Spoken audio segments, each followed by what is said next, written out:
Okay, good morning. Hi, I'm Natalie. If you don't know me, um, oh, managed to get out for a walk today at Echo Beach, which is north of Canggu in Bali. This is the lovely Echo Beach, far away in time.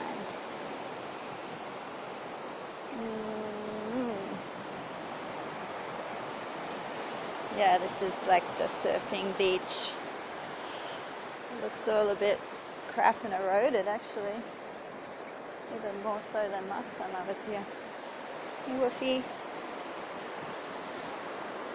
Yeah, so let's see if I actually post this live or not. Or what do you call it? Can't be live. The internet's not good enough here to actually post live. Not on my phone anyway. Seems to always be having dramas. Yeah, so I live in the lovely Bali with my daughter, Freyr. We are... Oh, look at Buffy. I guess you would say like disability refugees. I had, I just kind of given up on the whole system in Australia and trying to get support for my daughter.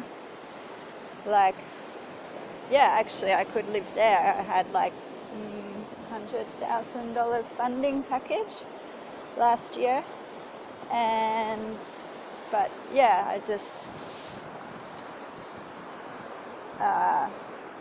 had some pretty full-on experience with the child safety, getting involved when, hello Wolfie. Hello, how are you? Hi. When, I had this amazing carer come and help me with my daughter. Who was like volunteered, just someone I actually met on the beach. And he spent time with us and was like big brother to Freyr, and Freyr's my daughter. And he agreed to stay in Australia with her. He was meant to get paid and everything. I wanted to come back here to continue my project because basically, I want to live in supported community with my daughter. I want to be somewhere where, there's carers and people to do, like I've looked after my daughter for 15 years and, 16 now. And it's too much for me now. It's just too much to, have to step her through every part of her day, every step of everything that she does. And I feel like, it's my turn now to be able to contribute, economically in some way, build like a livelihood so that so I can live somewhere with my daughter, that she can still be in my life, that she can have awesome friends, and I want live in community with her and feel supported. What is that? And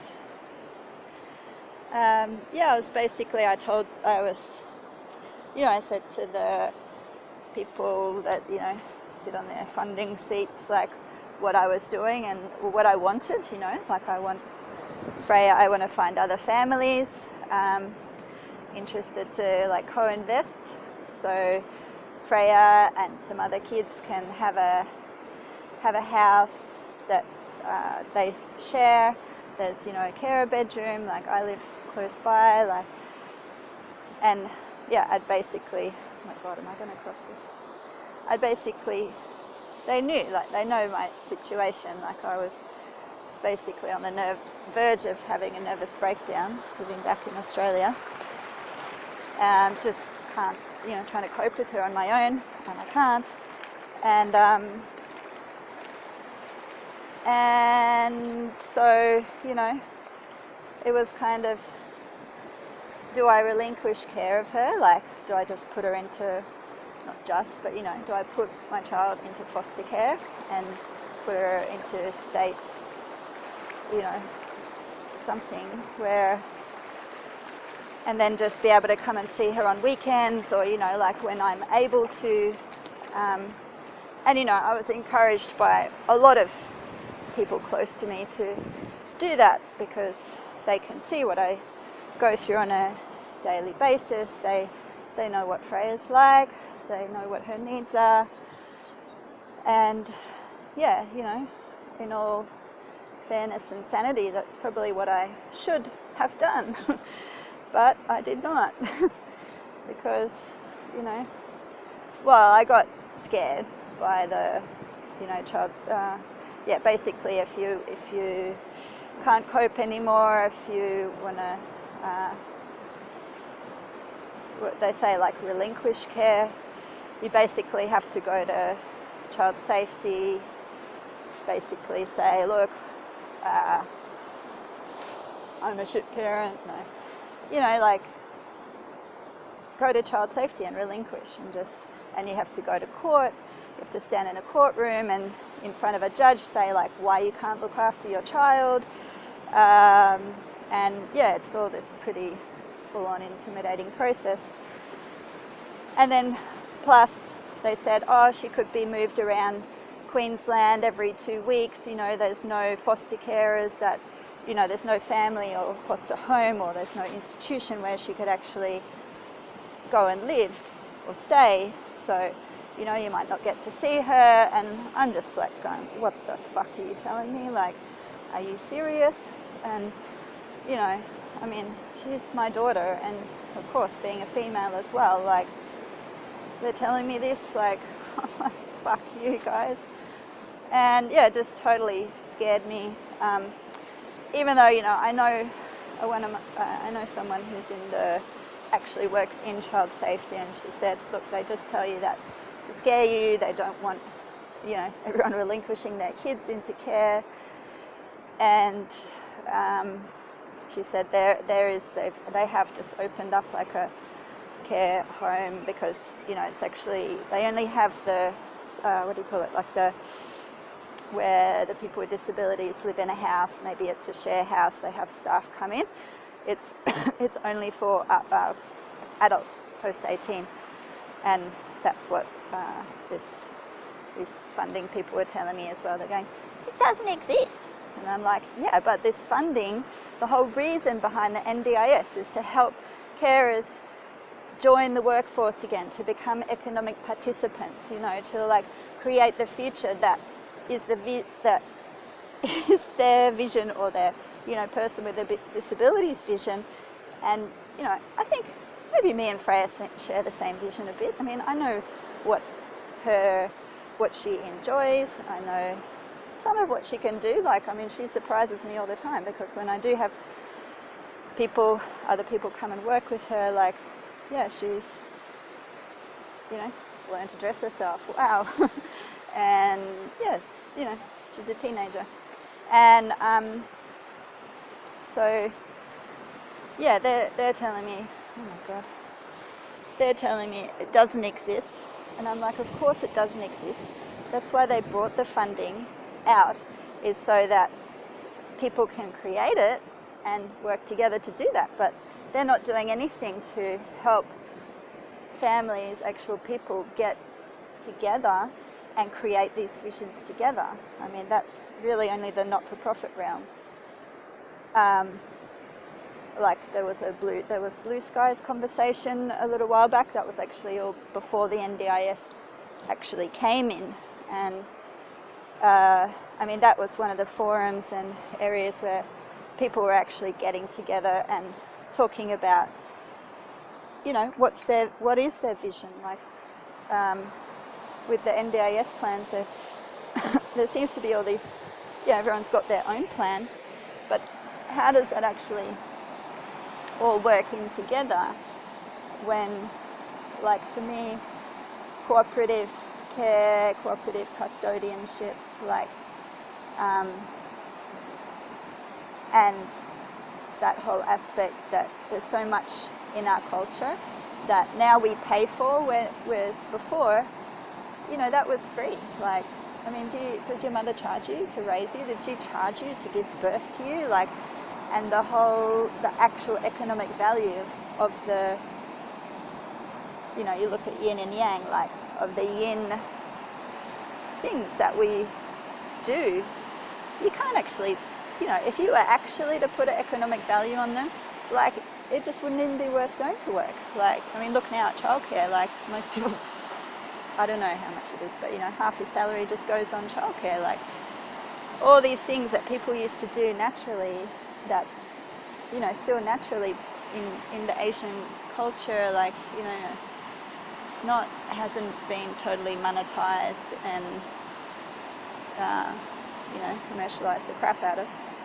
Like, that's all stuff we can, for me, my vision, we do that together. And it's beautiful here in Bali because in the local banjar, which is like the local council or village, like they have banjars, villages, I forget which one comes first, and the bigger area, you know, they have these, you know, it's all locally run, it's all family based, it's all, you know, essentially tribe, because the culture here has never actually been displaced from its own land, and so they still hold these basically local districts. And so, yeah, people in those villages, banjars, like, you have to go and do your community service. You have to go and do the work, you know, at the temple or whatever it is. Everyone has assigned tasks and jobs and things they have to do as a community service. And you see how it works here. I mean, people hardly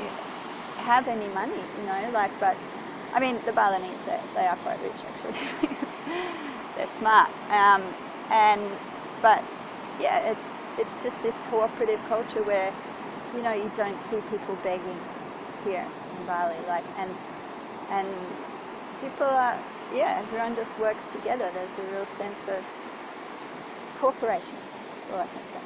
So yeah, these you know, these ideas and visions that I've been having, like, God, if everyone just did 3 or 4 hours a day what they really love doing, you know, like, imagine what we could do. Like, if there was someone doing gardening, if there was someone in the kitchen preparing the main meal of the day, if there was someone doing massages 3 or 4 hours a day, if there was someone working with kids in the school, like childcare, like, and what's the 5th one? I sort of had these 5 things going on: school, like childcare, natural therapy, natural building, of course. You know, if there was, some people were doing their, I don't know, 3, 4, 5 hours a day towards building houses, natural building. Like, we could have a free massage every week. We could, you know, free, like, everyone's contributing. So, but, you know, it becomes part of a community currency. Like, so everyone would maybe have a massage every week. You know, buildings would be getting built. There'd be gardens. There would be a main meal cooked every day. Like, your kids could spend time in a school. You wouldn't be able to just, like, do your own thing for a few hours. Like, and to me, it's not rocket science. And I just sort of had the revelation the other day. I'm like, oh, all this crap that I'm going on about, it's like, these guys are already doing it. And it's like, oh, well, I just landed here, you know, I can just learn from these guys. So language is a bit of a barrier, but yeah, so obviously it's possible, guys. We can do it. It's been done. It's being done right now. That's the example I want to follow. So I'll get into the whole vision side of it maybe in the next video, but so I've got people in Australia saying to me, it doesn't exist, no. I'm like, yeah, but this is what the funding's for. You know, we can all actually get together and work on this as a collective, and that's what needs to happen. But I don't see that the system is ever actually going to get behind that, and the bureaucracy just, it's not in their realm, it's not their function, it's not their way of thinking. It's up to us as parents, and who, you know, care about our kids, who care about their future, who care about who's going to manage their future, especially when we're dead.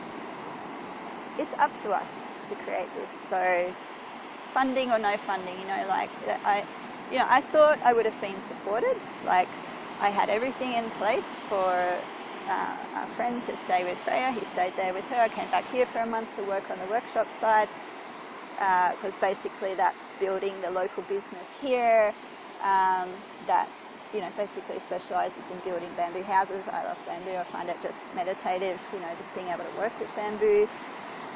And I love design. That's my, you know, my passion is not really architecture, you know, design, natural building, sustainable systems, ecologically friendly living, earth friendly.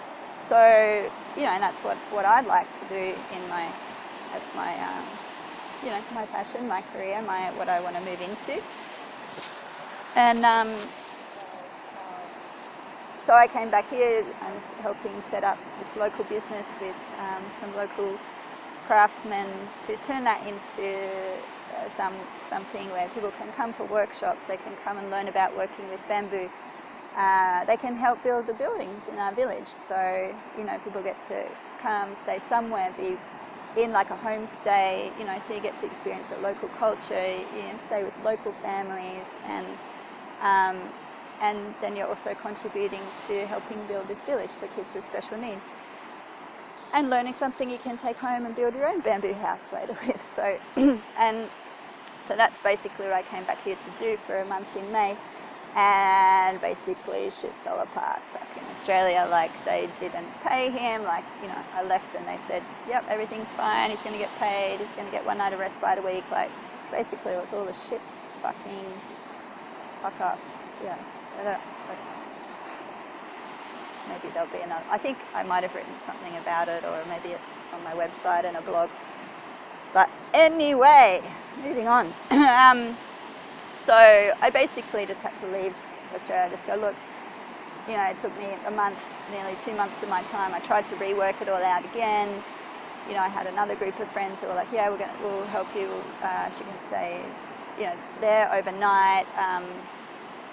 Had everything organised, you know, like being, you know, them being the eyes and ears just through the night, because I had all the funding for the carers to come in the morning. I hadn't used any of the funding like earlier in the year because I just battled it here in Bali. Like I did have a carer here, but you know, everything was still very new and strange, and it was interesting. And so, and then it's still, you know, it all just fucked up again. Like, oh no, she can't be somewhere where there's Airbnb guests. I'm like, huh? You know, oh, there can't be anywhere where there's like going to be like volunteers or people that are strangers, unless they're pre-approved, which takes, if you're a volunteer, like 3 months for, what is that, blue card place to actually approve someone that, you know, they're not a pedophile. And I just went, are you kidding me? Like, and how my daughter's learned and how I've survived in the past has been, you know, like having, yeah, some Airbnb guests, but mainly like helpex, like volunteers come and stay with us. They do like 3 or 4 hours work with Freyr every day. Gives me a chance to work in my business, gives me a break, like gives her friendships and opportunity to, you know, form, you know, relationships with people, you know, build her, you know, not build, what do you call it, you know, have her own little personality, have her own little friends, have her own little social thing, because in the school, like, she really wasn't getting that anymore. She was only getting like, half an hour a week in the classroom with the mainstream kids, and, you know, it's like, what kind of life is that for her? And I guess kids her own age, you know, going through teenage stuff, like, yeah, they lose interest in her when they were younger. Like, it was great for her.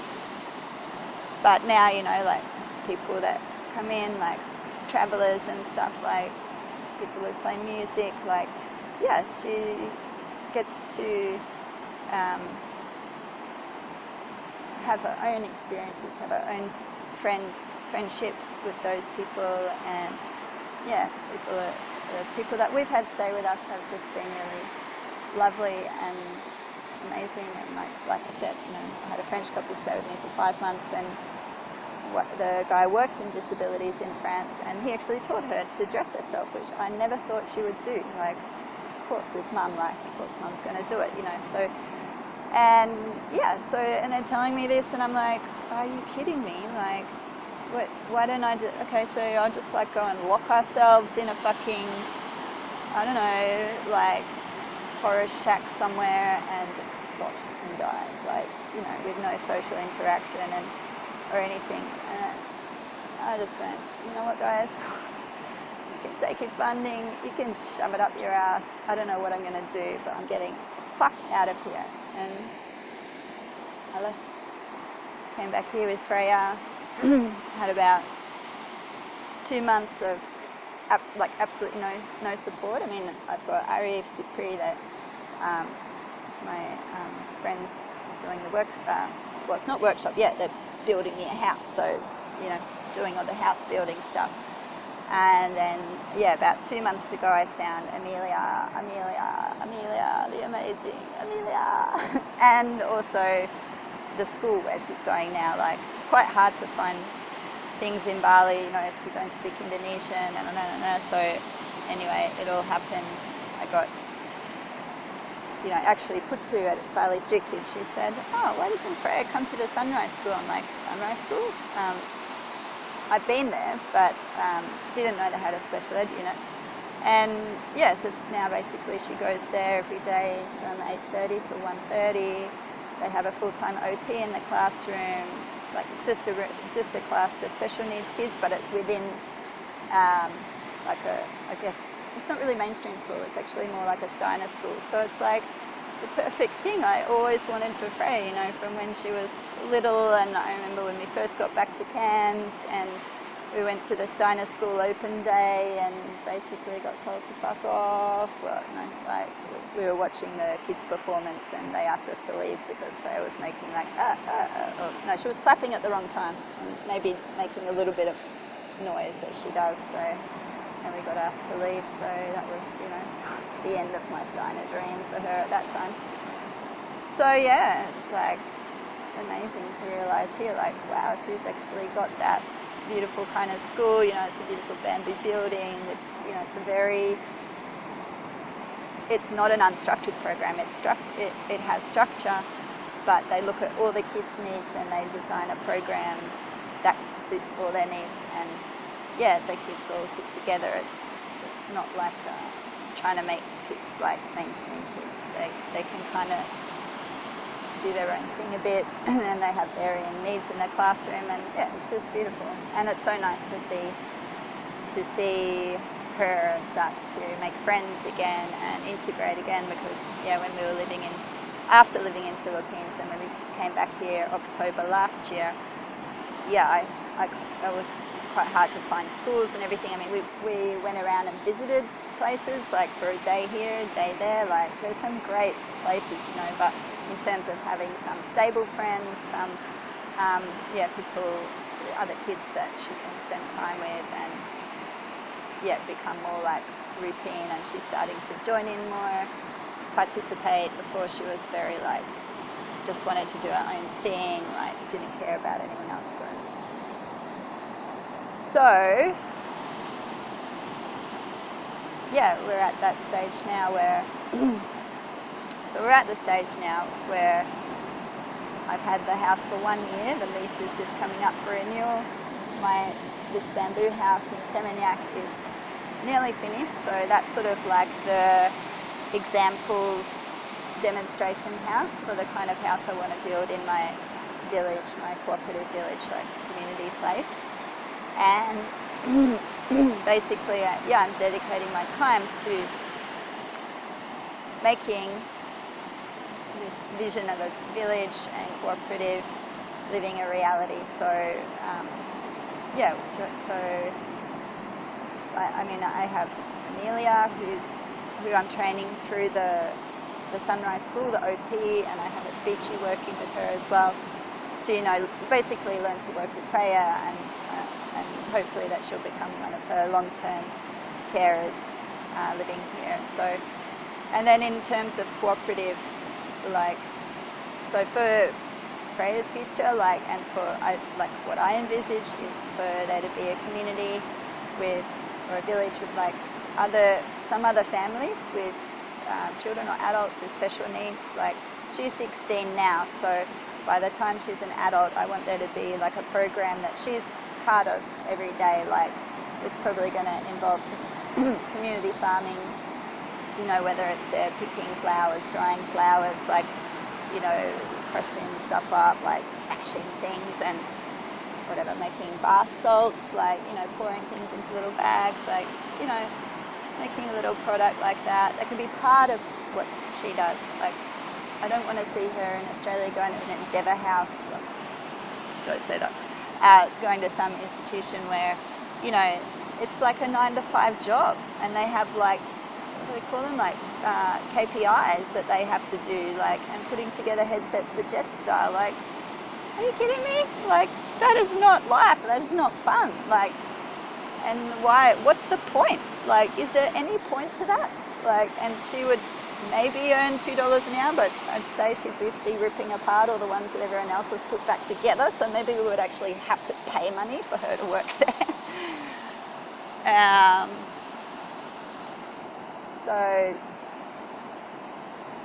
community farming is one thing, like one activity. Like, if you look on my website in the I don't know what section yet, because I've just got to go through and kind of reshuffle things, but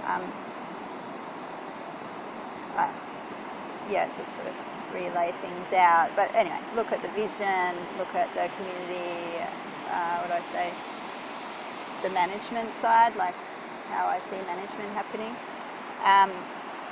So there's farming, there's activities like, you know, helping clean up after the main meals.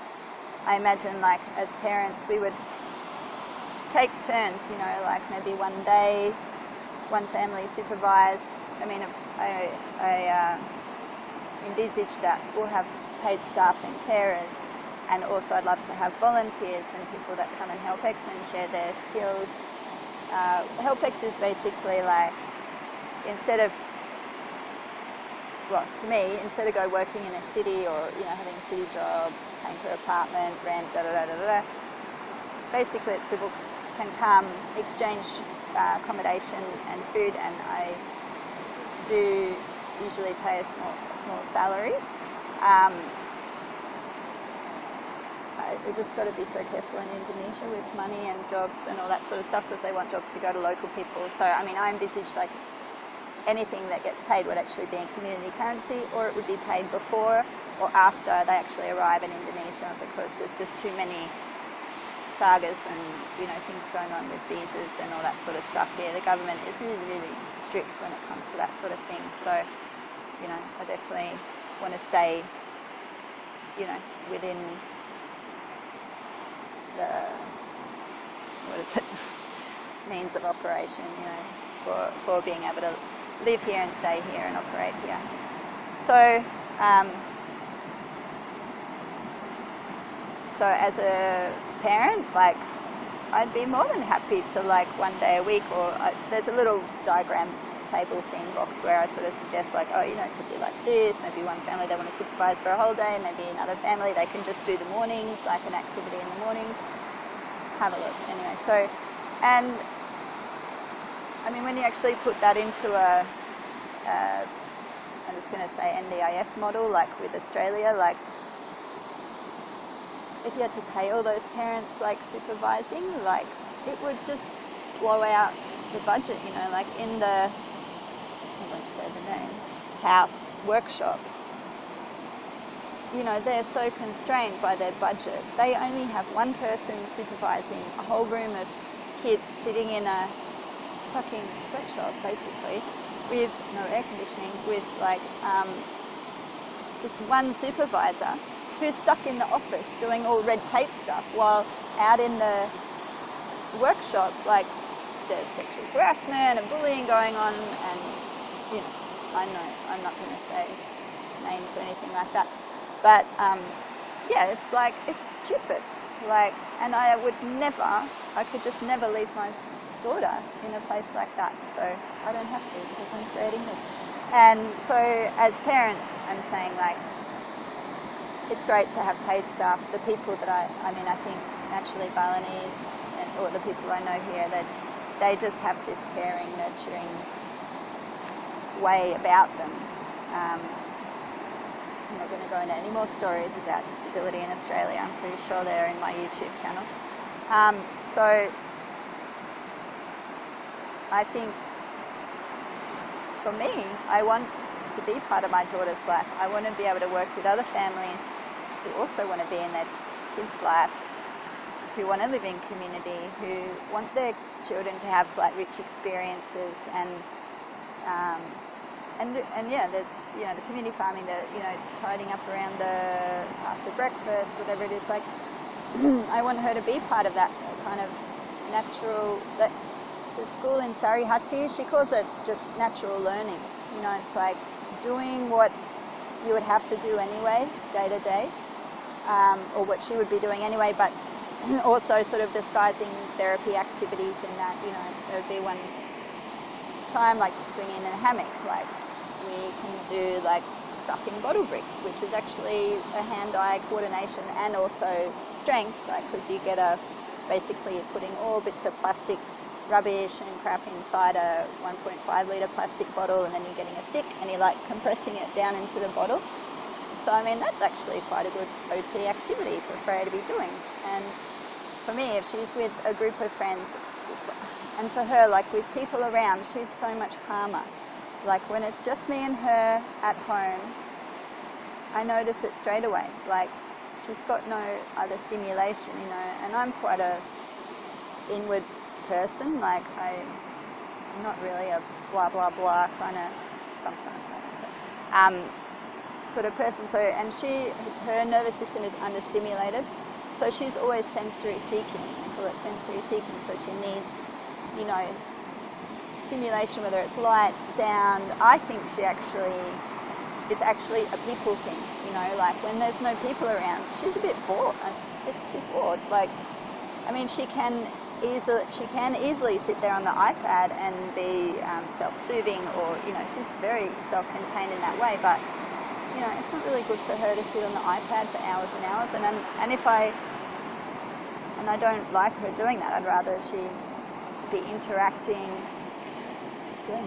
doing stuff with other kids,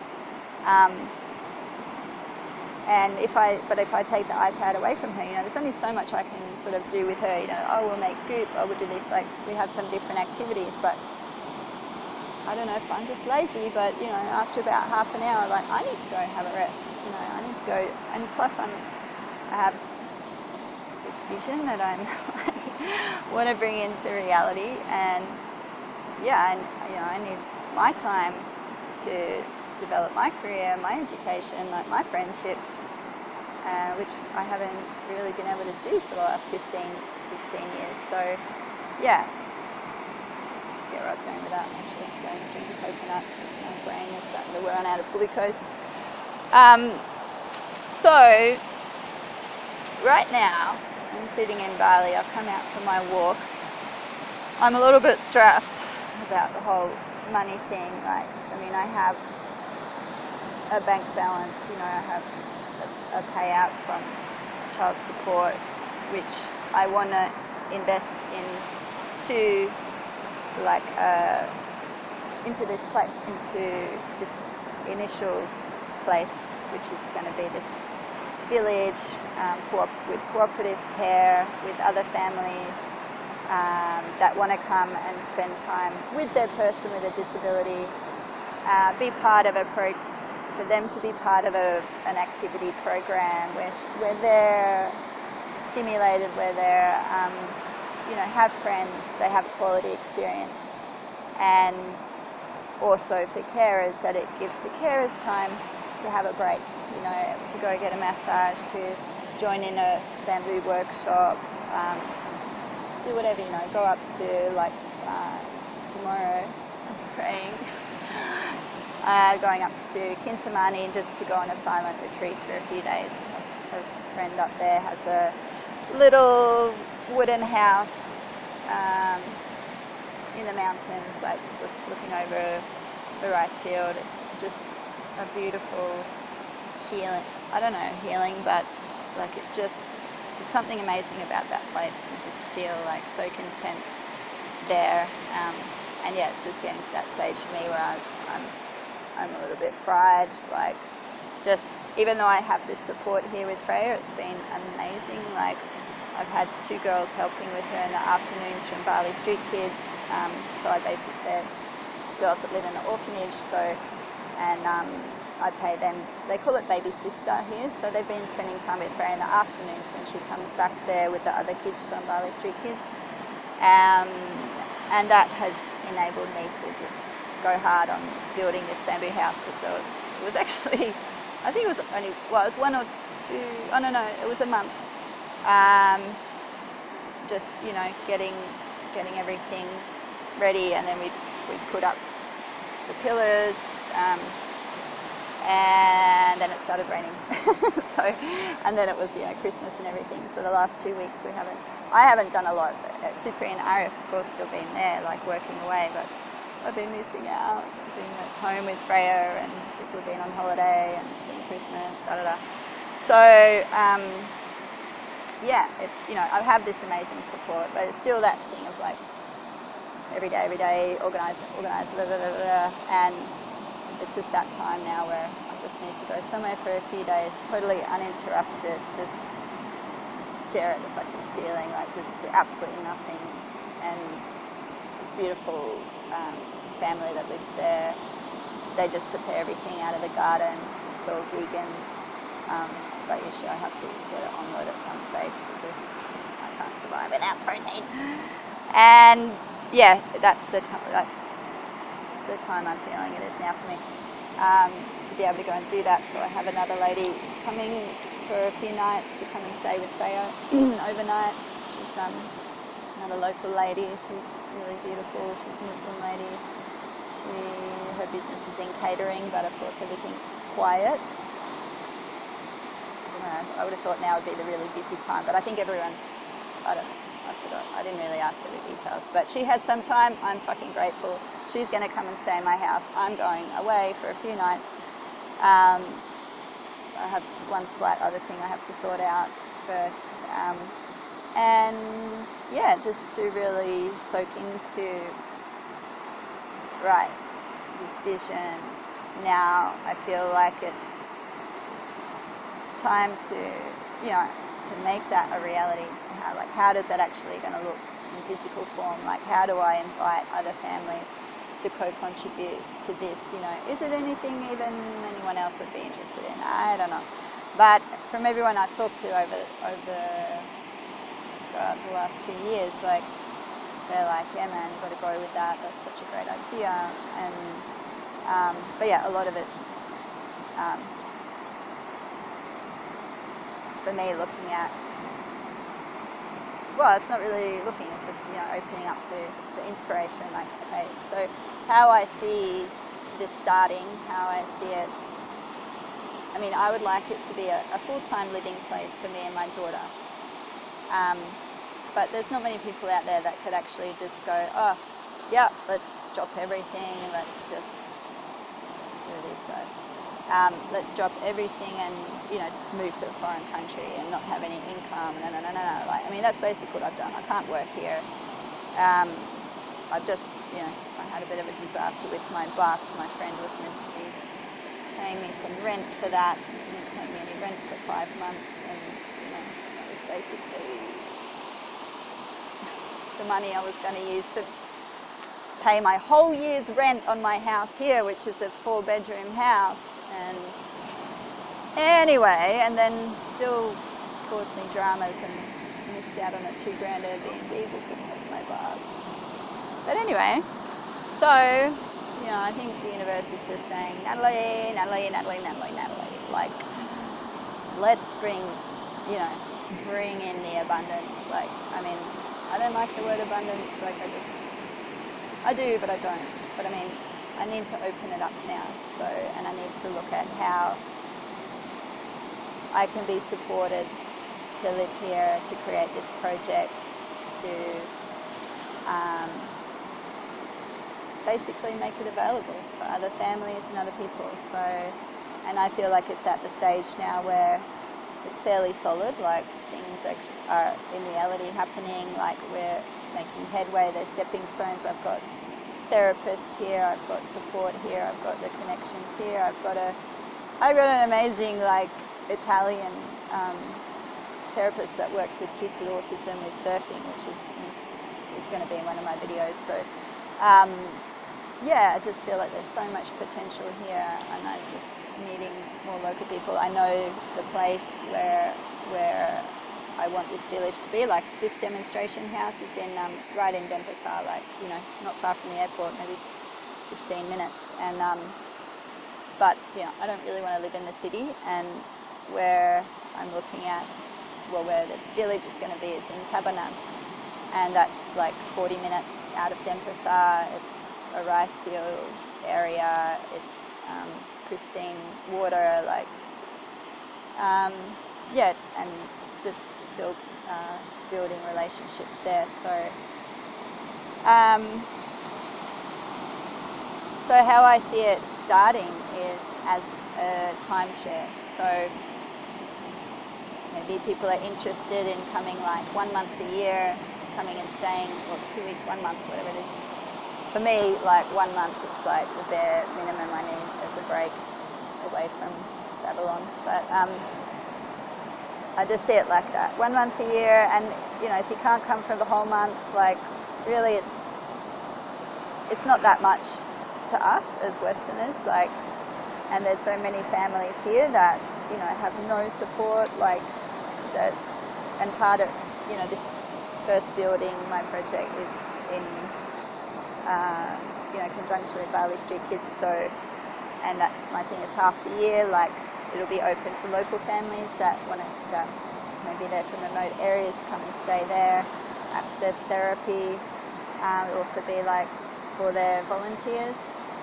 There's only one bedroom, like upstairs, so I don't know exactly how it's going to look, but the intention is that I give or donate, half the time in that house or in some way, like its capacity. I don't like, and then with everything that in my life here, it's like you don't need to worry so much about figures and numbers. Like, I just help put to how I can, and she helps me, and it's like I couldn't put a value on that. How could I put a value on her finding the school for Freyr? Like, how could I put a value on her saying, we have a couple of girls here, they don't really go to school. They go to school 2 hours a day. Like, I'll ask them if they're interested to, work as carers with Freyr. Like, and it's totally,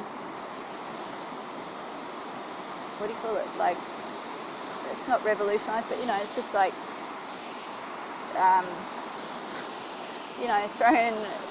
not thrown.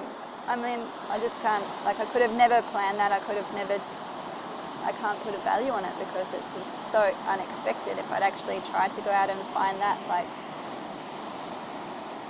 I did. I put ads on the Bali friendships and that sort of stuff. I have got a lady that's going to come and teach English with the kids in the afternoons.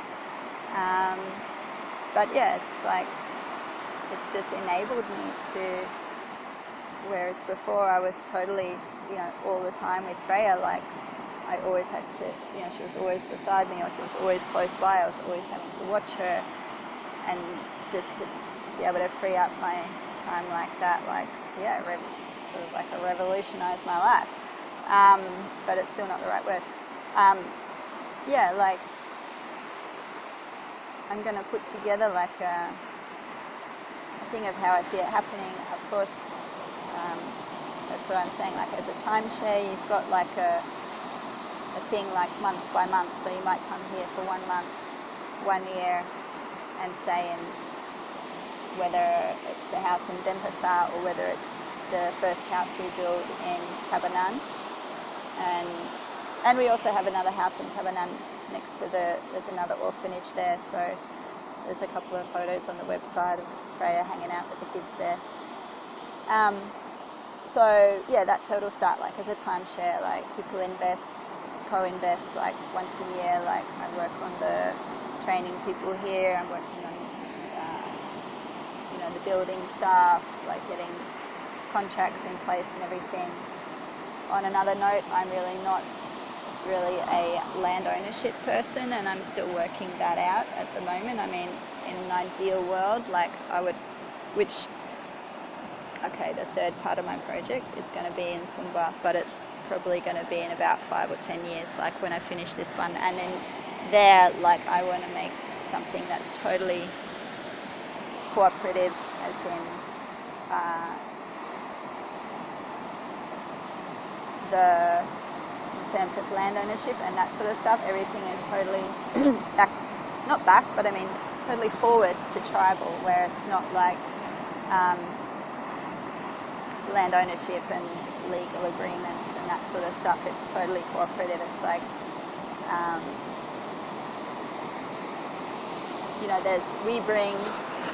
it's like trade in the old days before merchants and before, what do you call it, all the fucking pirates and conquistadors and all them, people would go and offer something, like the gifting culture, I want to be able to offer, like, we can help build houses. Actually, our trainee from Bali Street Kids, I've got him employed on my project. He's from Sumba, and he's just, man, he's so talented. And Sumba is a place where time's getting away. Sumba is a place where the economy is very low, there's not much money there, people are poor, like there's not really education or skills, but I mean people are happy there. I've heard it's beautiful, but it's still very tribal. And yeah, I'd like to be able to go and offer something like, hey, we can come and help. I don't know why it's always English is the first thing, but help build buildings, basically my thing is help them making a homestay place so that they can have visitors on their terms. Like I see it, of course with hospitality and commercialism and tourism, big businesses come in, buy a place, or, some people benefit, and most people don't at all. They just get shit jobs working in a fucking cafe or in housekeeping. Whereas I would like to see actually together build something that is, someone's home or part of the community, collective resource where it can be somewhere people come and stay and visit. It brings an income for the community. It's managed traditionally, the traditional way, like just the way things get set up once a Western government's been in there, it's just open for corruption. Like I think the traditional systems are much more transparent, and that's also